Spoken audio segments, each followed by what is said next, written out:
A retired Navy SEAL was found barely breathing on a frozen porch, and the whole town blamed the pit bull inside. But the dog in the crate was not acting guilty. It was staring at something no one else noticed. Then, an FBI agent's German Shepherd walked past every clue and stopped at one impossible place.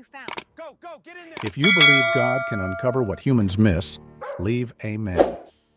On the second Friday evening of January, Ogontz wore winter like a quiet gray coat. The row houses along the narrow North Philadelphia street stood shoulder to shoulder beneath the pale glow of porch lights, their brick faces damp from the cold, their windows holding small squares of yellow warmth. A thin wind moved through the bare branches and rattled an old street sign at the corner, making it sound almost like a warning bell. Lydia Rowan stepped off the city bus with a canvas library bag tucked beneath one arm and her wool scarf pulled high against her chin. She was 51, small-framed, with soft brown skin, dark hair streaked with silver, and the patient eyes of a woman who had spent half her life helping children find the right book and elderly neighbors find the right chair. She worked at the Ogontz Community Library, where she ran the Children's Reading Corner and a Thursday afternoon book club for seniors who came more for kindness than for fiction. All day, she had been thinking of home. Friday night meant chili. Elias always made too much of it, as if two people and one loyal dog needed a pot big enough to feed a church basement. He said chili was not a meal but a weather system, something that rolled through a house and made everybody warmer. Lydia had teased him that a retired Navy SEAL ought to understand portion control. Elias had answered, with that quiet, crooked smile of his, that he had survived many difficult things, but measuring beans was not among them. She expected to smell tomato, cumin, and the sweet bite of onion when she reached the porch. She expected to see the kitchen light glowing. She expected to hear Juniper's tail thumping once, then twice, against the hallway wall. Instead, the house was silent. Lydia stopped at the bottom step.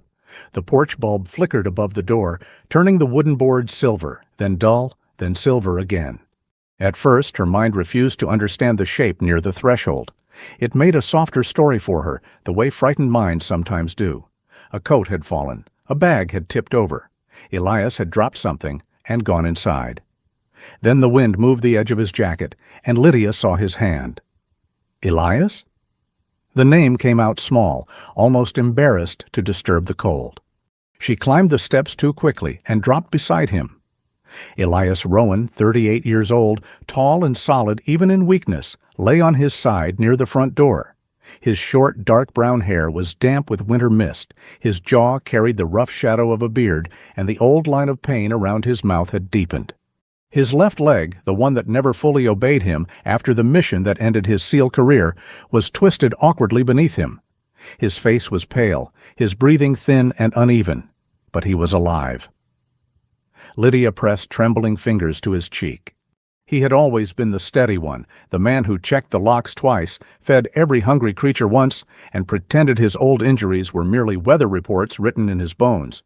Seeing him helpless on the porch felt impossible, like seeing a lighthouse fallen into the sea. "Stay with me," she whispered. "Please, Elias, stay with me." Inside the house, something clattered. A metal lid rolled across the kitchen floor, slow and hollow, turning once in the cold light before it struck the cabinet with a final, lonely tap. Lydia froze, one hand on Elias's shoulder, and for one breath the whole house seemed to hold back its voice. Then Juniper cried. It was not a fierce sound. It came from somewhere deeper in the house, low and shaken, the sound of a living soul that had run out of ways to explain fear. Lydia pulled out her phone with fingers that barely worked and called for help. When the first patrol officers arrived, the porch became a blur of boots, radios, breath in the cold air, and urgent voices trying to sound calm. Officer Raymond Holt, a broad-shouldered Philadelphia policeman in his mid-40s with tired hazel eyes, close-cropped black hair, and the careful manner of a man who had learned to speak gently around grief, knelt beside Elias until the paramedics took over. "He is breathing," Holt told Lydia, steady but grave. "Ma'am, let them work." Inside, the officers found a scene that looked, at first glance, like a household tragedy written in confusion. 3 rescue dogs that had recently been placed with the Rowans through a veteran foster program had not survived the panic that had filled the home. A registered handgun lay near the hallway, and the furniture showed signs of a desperate struggle for safety. But the 4th dog, Juniper, was alive. She was a mature female pit bull with a broad chest, a white blaze down her dark muzzle, and brown eyes so soulful they seemed older than the room around her. She was found in a crate in the bathroom, pressed into the far corner, shaking but not lunging, not snarling, not the monster that fear might have tried to make of her. She only stared at the door as if waiting for the one man who had always known how to speak to her. By midnight, the first theory had already formed. A heartbreaking accident. A foster placement gone wrong. A wounded veteran overwhelmed by chaos in his own home. But theories are like snow on a roof. They look smooth from a distance until one warm hand touches the edge. The FBI was called after Elias Rowan's name surfaced in an old sealed federal file tied to a long-ago investigation involving humanitarian aid trucks, animal rescue records, and hidden shipments that had once moved across borders under the mask of mercy. That was when Special Agent Mara Ellison arrived. Mara was 30, tall and slender, with fair skin touched by the cold, sharp gray-green eyes, and dark brown hair drawn into a low bun at the back of her neck. She wore a dark navy FBI jacket over a black sweater, and the set of her shoulders carried the quiet discipline of someone who did not waste words when lives were already heavy enough. Beside her walked Atlas, her 5-year-old German shepherd, a working-line dog with a sable coat, a black saddle across his back, golden-brown highlights at his neck, erect ears, and amber eyes that seemed to study not just places, but the sorrow left inside them. Atlas moved through the doorway with slow certainty. He passed the hallway. He passed the kitchen.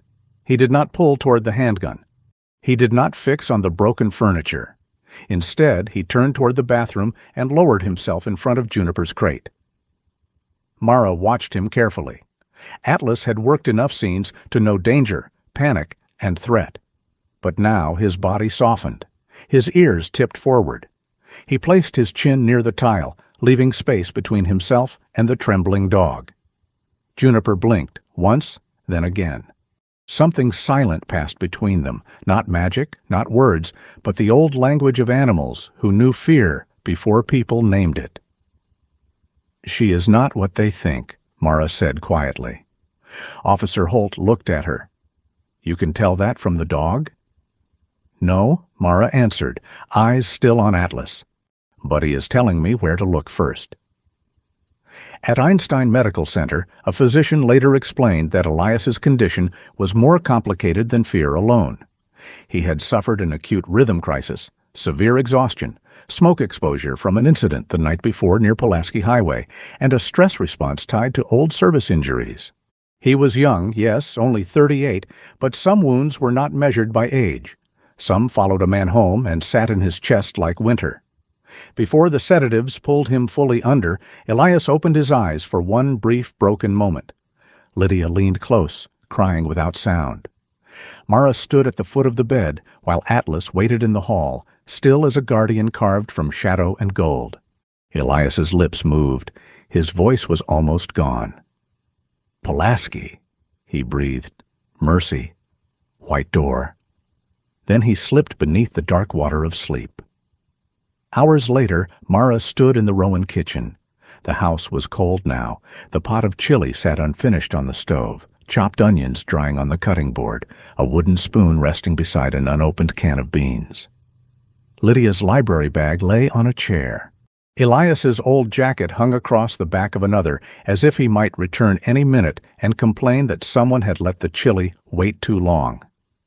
Down the hall, Atlas remained outside the bathroom crate, calm and patient. Juniper looked past him toward Mara with eyes full of terror and trust, holding a truth no human had yet learned how to hear. And in Mara's mind, 3 words began to echo like footsteps behind a locked door. Pulaski. Mercy. White door. By morning, the word Elias had whispered, Pulaski, had become a road on Mara Ellison's map. It led south from Philadelphia into Delaware, toward Route 40, near Frenchtown Woods, where the winter trees stood close to the shoulder and the highway carried headlights like a river of restless stars.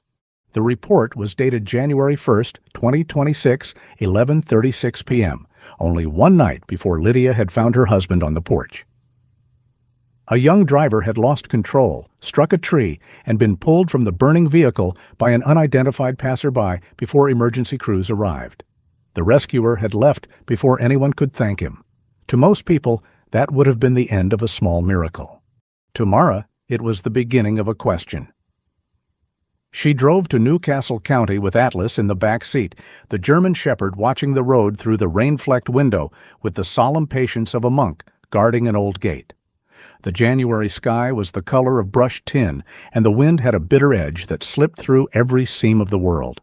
At a rest stop near the highway, Mara opened the rear door and held up a bright yellow raincoat she had bought for Atlas after too many wet winter searches.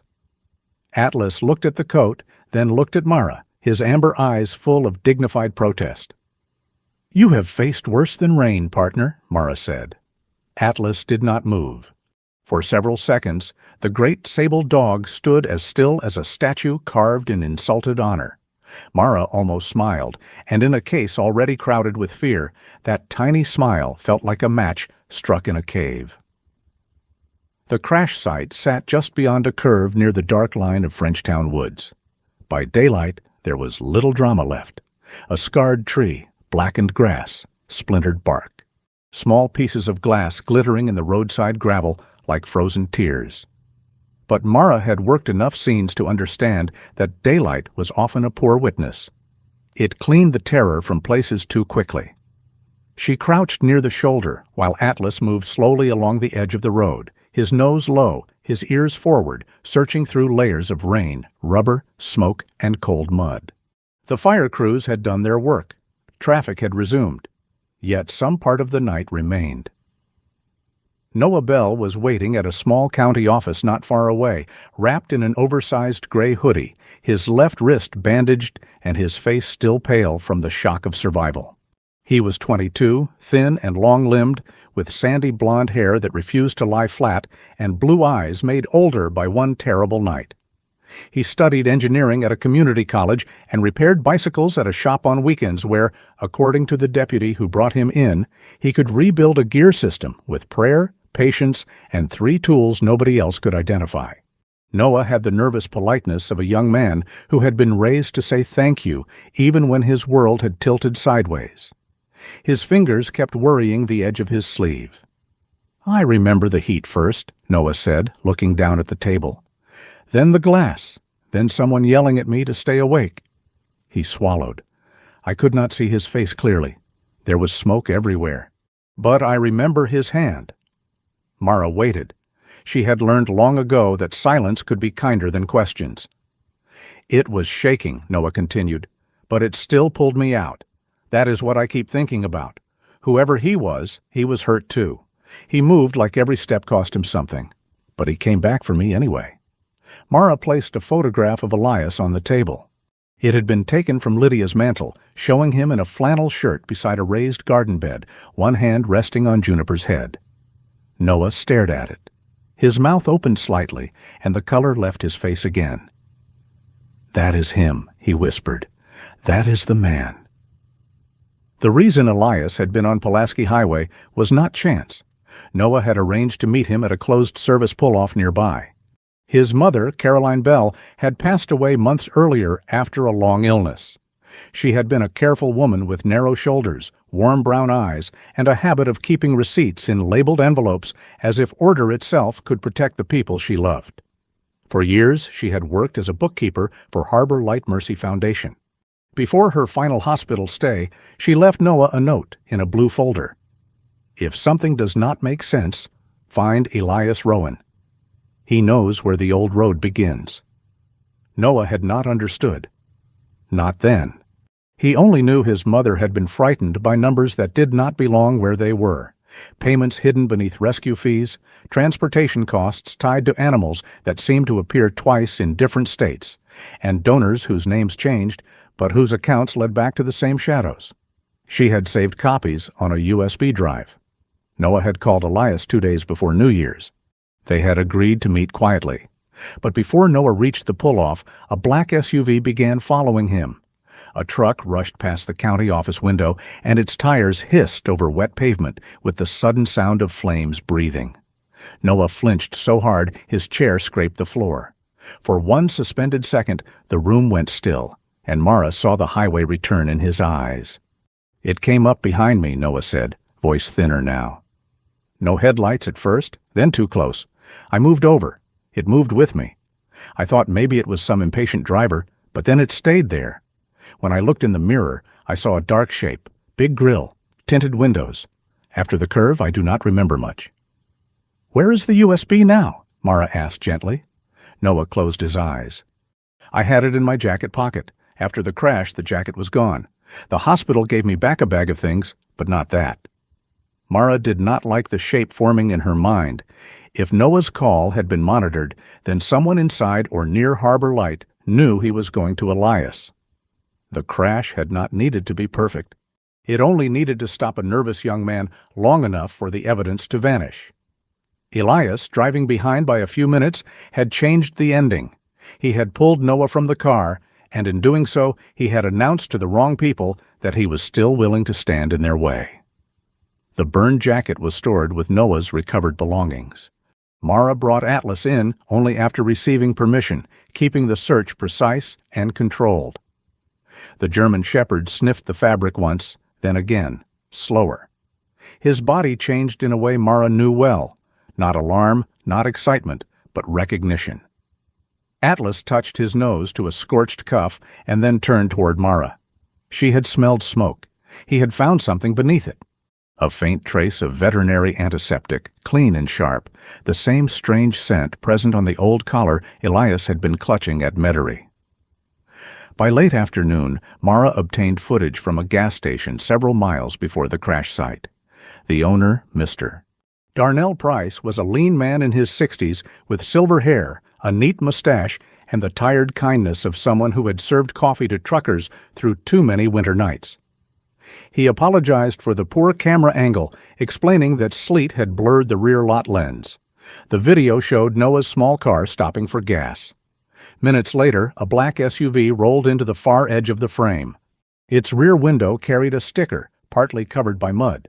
Most of it was unreadable. Mara leaned closer. Atlas, still damp from the road and now mercifully free of the yellow raincoat, lifted one paw and placed it on the table beside the monitor. The frame froze for an instant as the SUV passed beneath the station light. A curved mark appeared on the glass. Not enough for court. Not yet. But enough for Mara's pulse to tighten. Harbor Light. She looked at the frozen image, then at the file from Metairie, then back to the highway map spread beside her coffee. Elias Rowan had not simply rescued a young man from a burning car. He had pulled a buried secret out of the dark with him, and somewhere between Pulaski Highway and his own front porch, that secret had followed him home. The sealed file arrived just after dawn, carried through federal channels like a box of winter thunder. Mara Ellison sat alone in a quiet conference room at the Philadelphia field office. Atlas stretched beside her chair with his sable head resting on his paws. Outside the window, the city woke beneath a pale January sky, buses sighing at corners, steam lifting from street vents, ordinary life moving forward with the stubborn grace of people who did not know a wounded man lay between yesterday and tomorrow. Mara opened the file marked 2014 and felt the case change shape beneath her hands. Elias Rowan had not always been the man with tomato plants in raised wooden beds and chili simmering on Friday nights.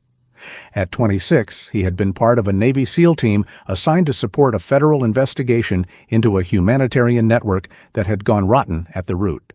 On paper, the network moved medical aid, animal rescue supplies, veterinary medicine, and portable crates for displaced pets in crisis zones. In truth, someone had hidden money, encrypted records, and names behind those soft words. Mercy had become a mask. Rescue had become a road with no honest map. The mission had ended badly. The official report used careful language, the kind government paper uses when it does not want grief to spill over the margins. A warehouse, a convoy, confusion, lost communications. Elias had suffered severe injuries to his left leg, chest, and lungs. 2 of his teammates had not come home. The file named Calder Voss as the suspected organizer, a smooth operator with gray eyes, dark tailored suits, and a talent for disappearing before blame could catch him. But Elias had added one handwritten note during his recovery interview, the words shaky, almost angry. Voss was afraid of someone. A woman in white opened the door. There were only fragments. Elias remembered a white door at the back of a medical storage wing. He remembered a woman in a lab coat turning a key. He remembered a voice on the radio giving an order in calm, educated English. He remembered something small on her wrist, a mark shaped like a lighthouse or a flame, seen only for a second before smoke. Shouting and pain swallowed the memory. He had not known her name. The report suggested trauma might have blurred his recall. Mara read that sentence twice. It had the polished cruelty of men who preferred a clean file to an inconvenient survivor. At Einstein Medical Center, Lydia Rowan sat beside Elias with a book open in her lap. She wore the same blue cardigan she had worn at the library for years, soft at the elbows, with a small embroidered bird near the pocket, where children often tucked paper bookmarks for her to find. Her dark hair, threaded with silver, had been pinned neatly that morning, though grief had loosened a few strands around her face. She was reading aloud from an old adventure novel, not because Elias could answer, but because Lydia believed a familiar voice could sometimes cross distances medicine could not measure. The room smelled of antiseptic, winter coats, and the weak coffee from the family waiting area. "He liked this chapter," Lydia said when Mara entered quietly. "The hero gets lost and refuses to admit it for 13 pages. Her smile tried to live and could not quite manage it. Elias said that was the most realistic part of the whole book. Mara glanced at Elias. The former SEAL lay pale and still, his strong face softened by unconsciousness, the rough beard along his jaw making him look both younger and older at once. Tubes and monitors surrounded him in their orderly mercy. His left hand rested outside the blanket. Lydia had placed his old wedding ring back on his finger after the nurses removed it during treatment. It looked loose now, and that small detail pressed on Mara's heart more than she expected. On the chair near the wall lay Elias's old jacket, folded but unwashed. Lydia had brought it from the house and refused to let anyone take it. "It still smells like him," she said, almost apologizing. Smoke, peppermint, cedar soap, and that terrible chili powder he swore was mild. She touched the sleeve as if the cloth might answer. "I know it is foolish." "No," Mara said. "It is not." A monitor beside Elias gave a sudden sharp beep, bright and thin as a bird striking glass. Lydia's book slipped from her hands and fell open on the floor. For one breath, every person in the room stopped moving, as if hope itself had stepped too close to the edge. A nurse came in quickly and adjusted the line. Elias's rhythm settled. Lydia pressed both hands to her mouth, trembling. Mara bent to pick up the book, and when she straightened, the door opened again. Dr. Miriam Vale entered with a bouquet of white lilies and a face so gentle it seemed made for grief. She was 62, tall and elegant in a cream wool coat, her silver hair gathered in a low bun at the nape of her neck. Her skin was fair, lightly lined, and her blue eyes carried the practiced warmth of a woman who had comforted donors, widows, veterans, children, and frightened animals in equal measure. A slim silver bracelet circled one wrist. Soft brown leather gloves covered her hands. She moved like someone accustomed to being welcomed before she spoke. "Lydia," she said, her voice low and tender. "My dear, I came as soon as I heard." Lydia rose, and Miriam folded her into an embrace with the ease of a mother at a church door. She spoke of hospital costs, veteran support funds, temporary housing if Lydia needed it, and how Harbor Light Mercy Foundation would stand with the Rowans through every step. 2 nurses paused near the doorway with visible admiration. Even the young physician checking Elias's chart seemed relieved by Miriam's presence, as if kindness had put on a cream coat and walked into the room. Mara introduced herself. Miriam turned with a soft, composed smile. "Agent Ellison, Elias has helped our programs for years, quietly of course. He never liked praise. Men like him carry pain as if it were a private oath. It was a beautiful sentence, too beautiful perhaps. Mara felt no certainty, only the faintest tug of caution. Miriam spoke with the grace of someone who knew exactly which words made a room relax. Atlas had waited in the hallway under hospital policy, seated beside a chair near the nurse's station. When Miriam stepped out after placing the lilies near the window, Atlas did not grow tense. He did not growl, bark, or pull. He simply lifted his head and watched her gloves. His amber eyes followed her hands until she disappeared around the corner. Then he stood and guided Mara not toward Miriam, but toward a small disposal bin near the visitor sink. Inside, beneath a paper towel, was a round cotton pad carrying a clean medicinal scent, sharp and deliberate, like something used to erase another smell. Mara sealed it quietly. It was not proof, not even close, but it belonged in the growing space between what the world admired and what Atlas could not ignore. Later, as evening lowered itself against the hospital windows, Elias stirred. Lydia leaned close, hope and fear crossing her face like passing clouds. His eyes opened only halfway. He looked not at Lydia, not at Mara, but somewhere beyond them, toward a memory neither woman could see. "The white door," he whispered. His voice scraped the air, faint and broken. It opened again. Then he slipped back under.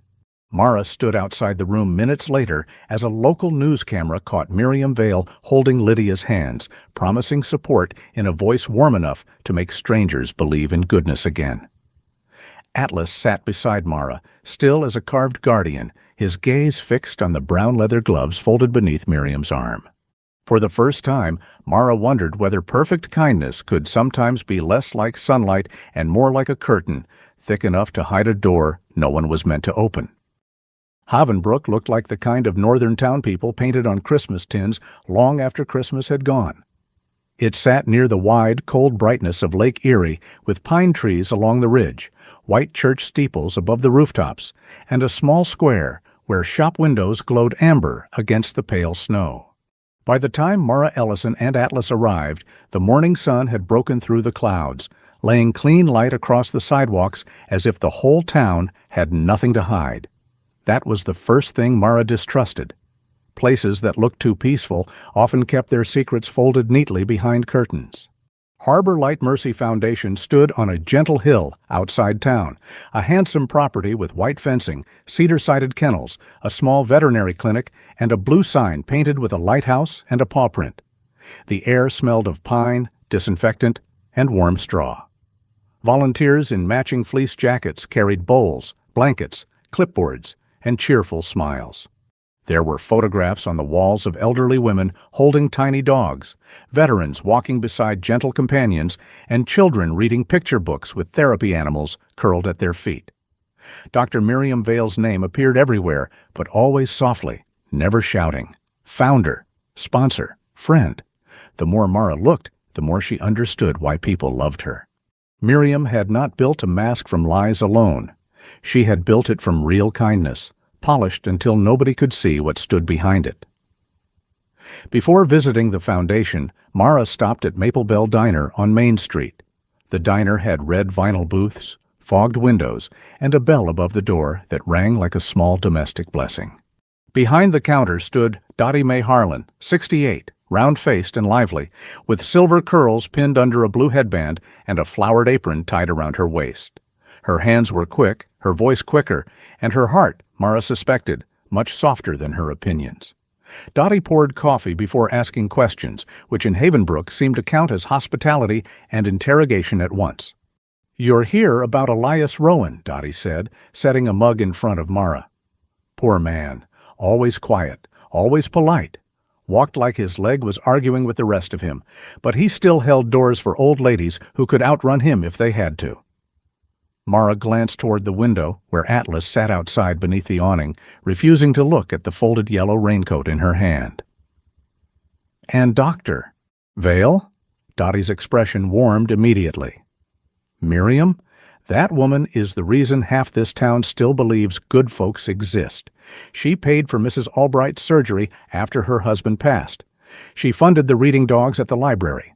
She helped my grandson when he came home from the army and would not speak to anybody except a half-blind spaniel named Biscuit.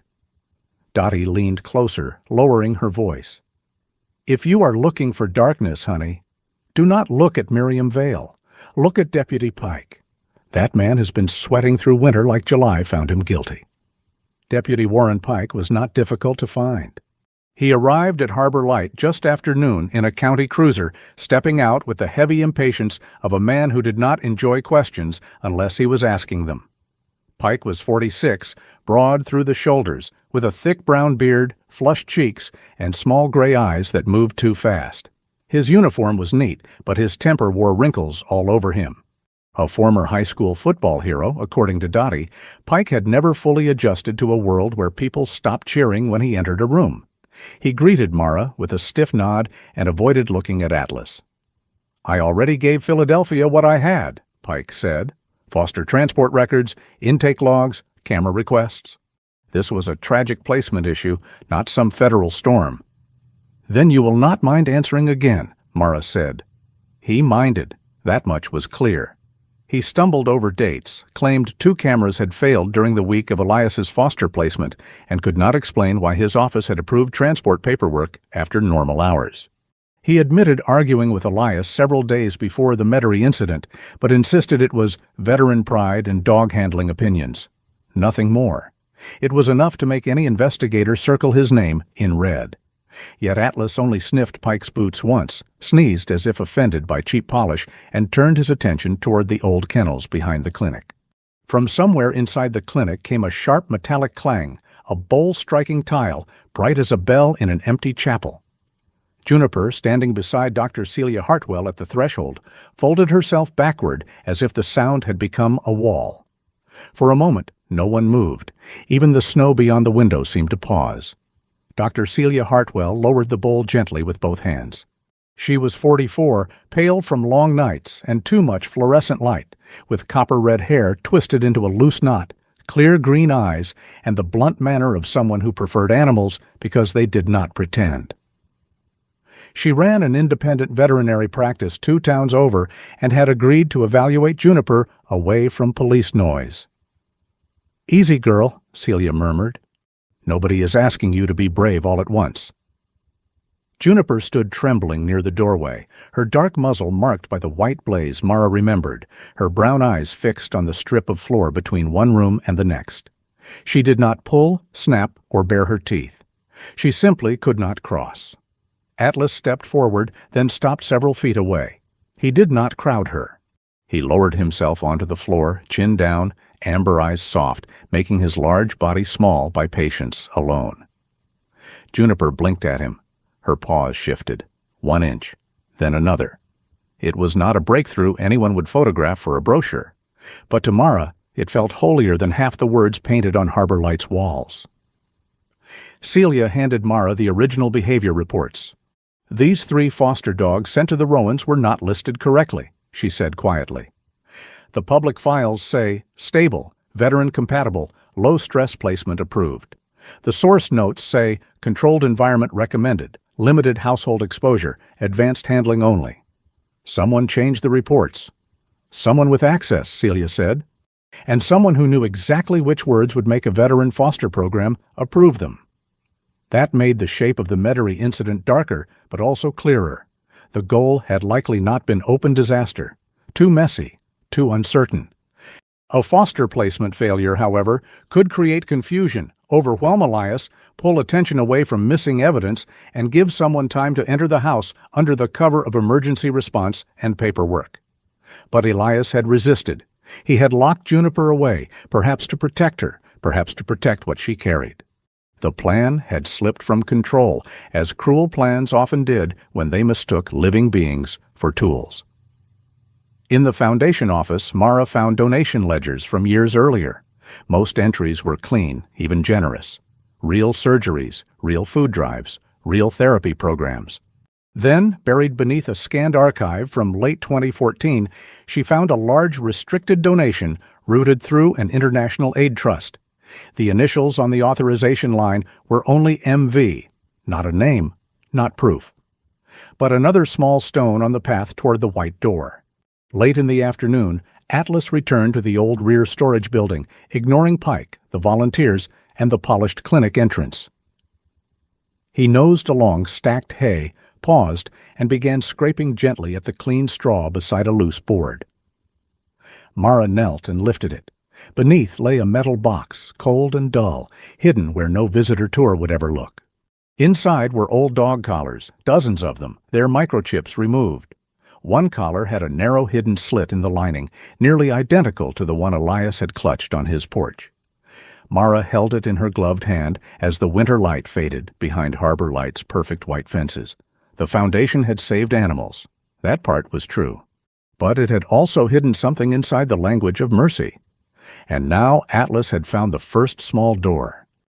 Elias Rowan woke as if he had climbed back from the bottom of a frozen lake. His eyes opened slowly to the soft hospital light, and for a moment he did not seem to know which world had kept him. Lydia was beside him, her small hands wrapped around his, her library cardigan pulled tight over her shoulders, as though warmth could be shared by will alone. Mara stood near the foot of the bed, careful not to crowd him. Elias looked thinner now, the strong line of his jaw shadowed by days of weakness, his short dark hair flattened against the pillow, his left leg braced beneath the blanket, like an old argument he was too tired to answer. Yet when his eyes found Mara's, the soldier in him was still there, buried but not gone. "The white door," Mara said gently. "Can you tell me what it means?" Elias closed his eyes. His breath trembled. 2014, he whispered. Medical storage wing, aid crates, animal carriers. We thought the convoy was moving supplies. His fingers tightened around Lydia's. Then the radio changed. A woman's voice? Calm, like she was ordering flowers for a church table. He swallowed hard. She opened a white door at the back of the building. Trucks rolled out. Voss looked scared of her. "Calder Voss?" Mara asked. Elias nodded once. He was not the top. He was the man they wanted us to chase. The memory came in pieces, broken glass under snow. He remembered the smell of antiseptic and diesel, the scrape of metal wheels, a hallway washed in pale light, and a woman in a white coat turning a key. He had not seen her face clearly. Smoke and confusion had swallowed the room too fast. But he remembered her wrist, a small lighthouse mark near the bone, dark against the skin. "I told them," he said, voice rough with old hurt. "They wrote down trauma recall. They said pain can invent shapes." His mouth bent, not quite a smile. "Pain does not invent a door that opens twice." Mara did not answer. She thought of Miriam Vale's silver bracelet, always resting in the same place, always hiding the same patch of skin. Later that afternoon, she sat with a laptop in the hospital family room and searched through 12 years of Harbor Light photographs. Miriam at ribbon cuttings, Miriam beside veterans, Miriam holding tiny dogs under Christmas lights, Miriam reading to children at Lydia's library. In almost every image, her wrist was hidden by sleeves, gloves, or jewelry. Then Mara found an old fundraiser picture from 2015. Miriam was younger there, her silver hair not yet fully silver, her smile bright as polished glass. A puppy squirmed in her arms, tugging her sleeve upward. Near her wrist was a pale, uneven mark, as if a small lighthouse had once been removed, but not forgotten. By evening, Deputy Warren Pike was brought into a federal interview room. Without his hat and cruiser, he looked smaller, though still broad and red-faced, his thick beard unable to hide the fear working in his jaw. He admitted to deleting a camera clip. He admitted to changing transport times on foster paperwork.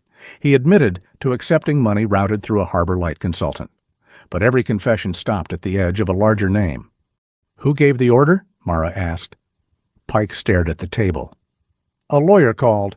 A manager delivered envelopes. I did not meet the top." "But you know who it is." His eyes lifted, wet and frightened. "She is everywhere," he said. "On the clinic wall, at the diner, in the library, on the news when somebody's dog comes home." You do not say her name unless you are ready for the whole town to call you a liar." From Mara's phone came a soft crackle of restored audio, thin as a voice speaking through an old radio in a storm. A woman gasped once, then whispered, "If this reaches my son, tell him the good man with the limp was right." The room fell silent, and even Pike stopped breathing like a man hearing a door unlock behind him. The voice belonged to Caroline Bell. Noah had remembered at last that his mother had sewn a small lighthouse pin into the lining of his jacket before her final hospital stay. He had thought it was a keepsake. After the crash, the jacket was recovered separately from his other belongings, damp, smoke-marked, and nearly discarded. Inside the pin was a tiny USB, no bigger than a fingernail. Noah brought it to Mara with both hands, as if carrying a candle through wind. Noah looked younger in Lydia's kitchen than he had at the county office. He stood awkwardly beside Elias's old radio, sandy hair falling into his eyes, a screwdriver tucked behind one ear, and guilt sitting heavy on his shoulders. "Mr. Rowan saved me," he said to Lydia. "I cannot fix what happened, but maybe I can fix this." The radio had sat silent since the night Elias came home too late to finish dinner. Noah worked for nearly an hour, dropping one screw, apologizing to Atlas, though the dog was not there, and finally coaxing the machine back to life. A country song rose out of the speaker, soft and scratchy. Lydia pressed both hands to her mouth and cried, not loudly, but the way a person cries when a house remembers how to breathe. Mara found Elias's letters beneath the bed that same night. They were folded in a tin box, each one written to himself after leaving the Seals. "Today my leg hurt, but Juniper crossed the yard. Today Lydia laughed because I burned toast again. Not every hallway is a battlefield. If I can water tomatoes, I am still here." The letters told Mara what the official files had never understood. Elias was not a man chasing danger. He was a man trying every ordinary day to choose peace. The past had found him only because Noah came carrying his mother's truth. Back at Harbor Light, Atlas led Mara to the clinic again, nose low, body steady. Beneath a locked supply room, behind shelves of clean blankets and donation boxes, agents uncovered a narrow cellar.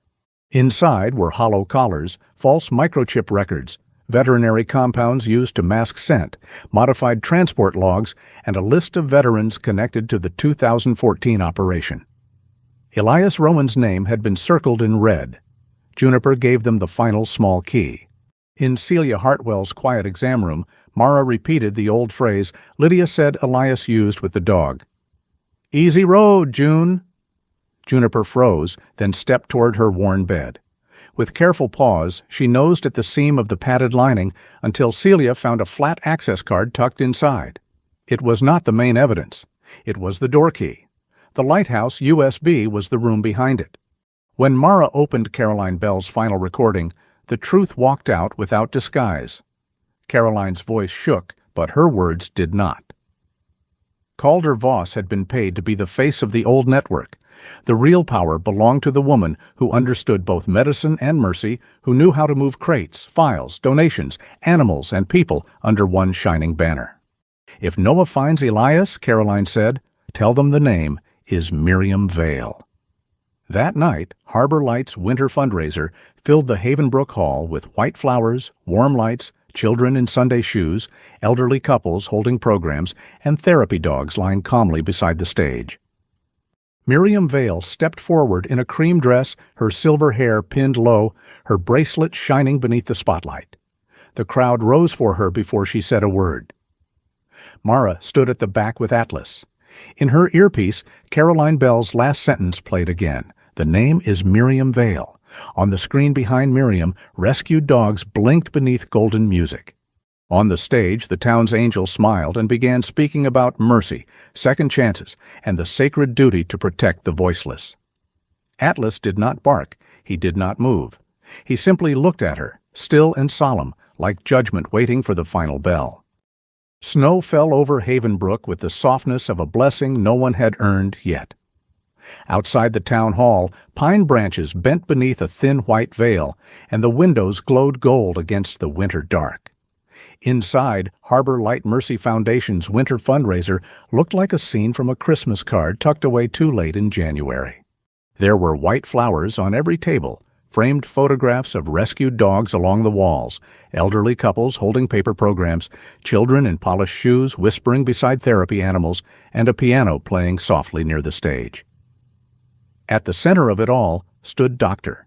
Miriam Vale, elegant in a cream dress, her silver hair pinned low, her voice warm enough to make strangers believe the world was still gentle. Mara Ellison watched from the rear of the hall with Atlas beside her. The German shepherd's sable coat caught the low light, his black saddle dark as midnight, his amber eyes fixed on the woman at the microphone. Miriam spoke of mercy, of second chances, of the sacred duty to protect the voiceless. Every sentence landed like a hymn. The people of Havenbrook listened with wet eyes and folded hands, never imagining that beneath the clinic they praised, federal agents were now sealing files, copying financial records, photographing hidden collars, and tracing accounts that had once carried a much older secret across borders and years. Mara did not move too soon.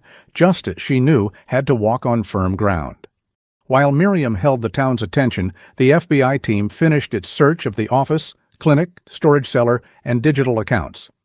Dr. Celia Hartwell, pale but steady in a dark green coat, stood near a side corridor with Juniper on a soft lead. Celia's copper-red hair was pinned back, her tired green eyes sharp with purpose.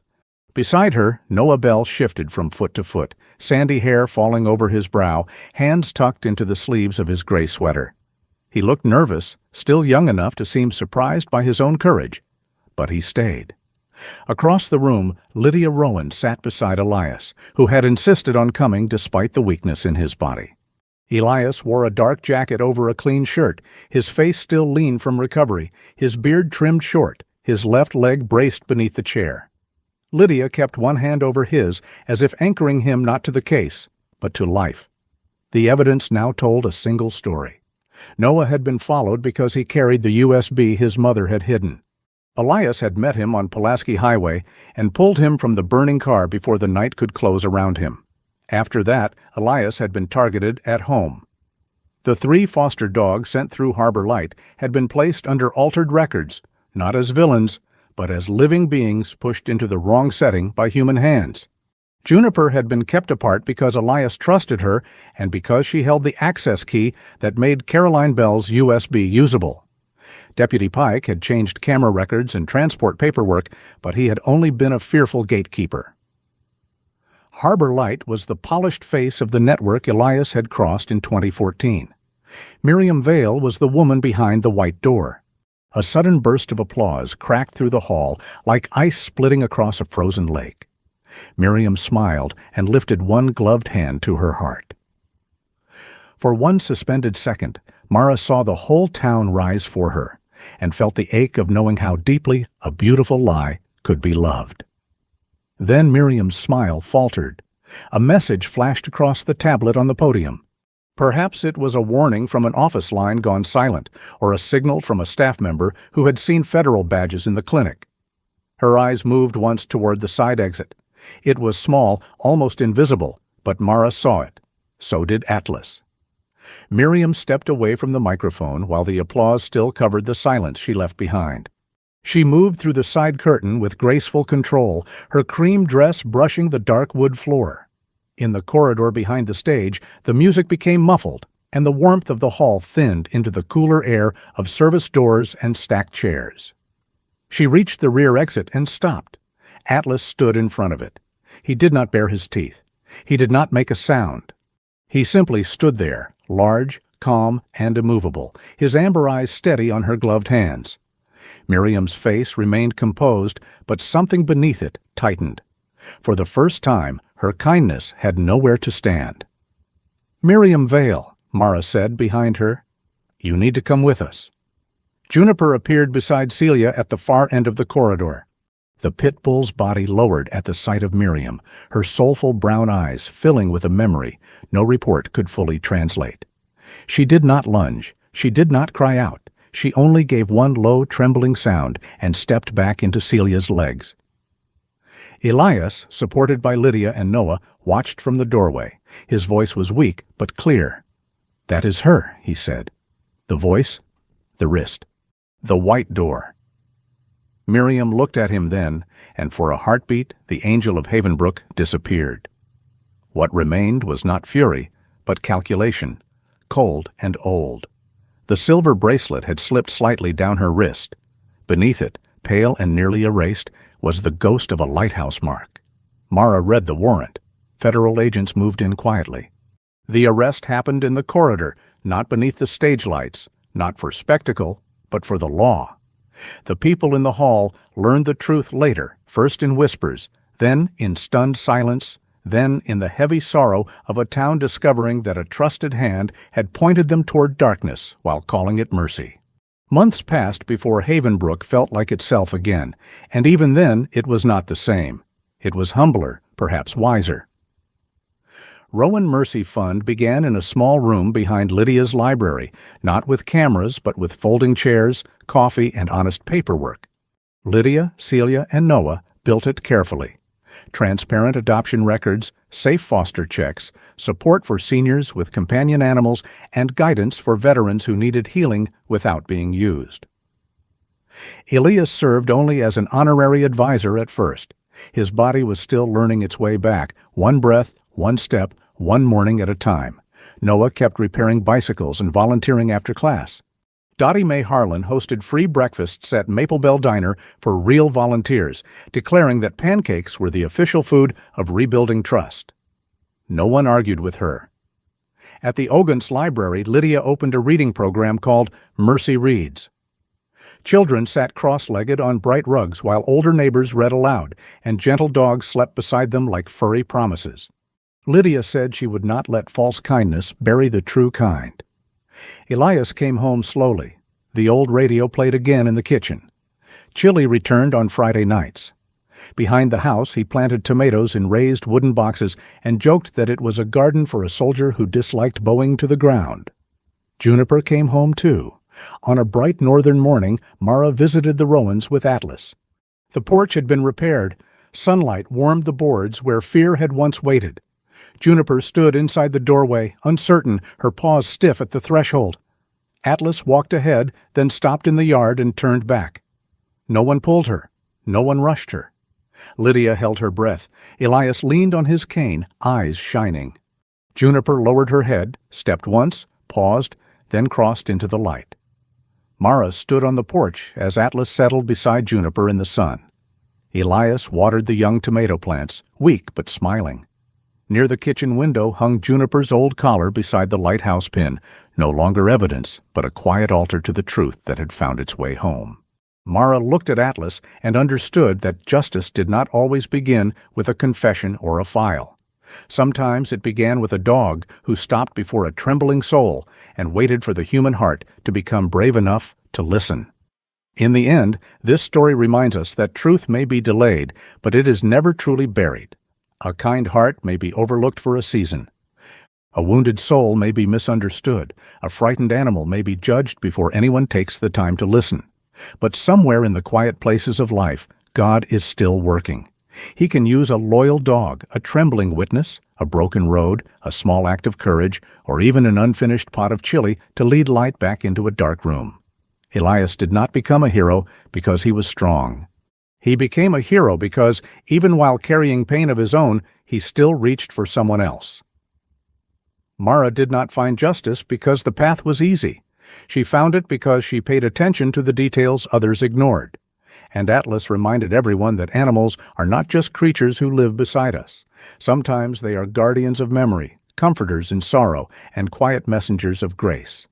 The greatest lesson is simple. Do not underestimate small goodness.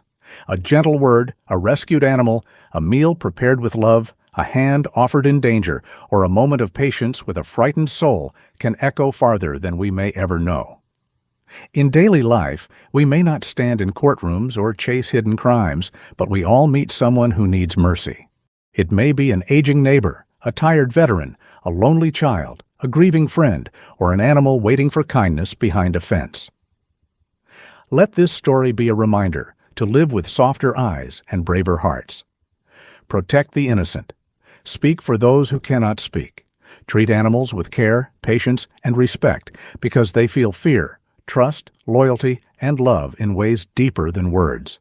And when life feels heavy, remember that God often sends help in humble forms: a stranger on a dark road, a faithful companion at your side, or a second chance arriving when hope seems far away. If this story touched your heart, please share it with someone who still believes kindness matters. Leave a comment and tell us where you are watching from and whether you have ever seen an animal bring comfort, warning, or healing into someone's life.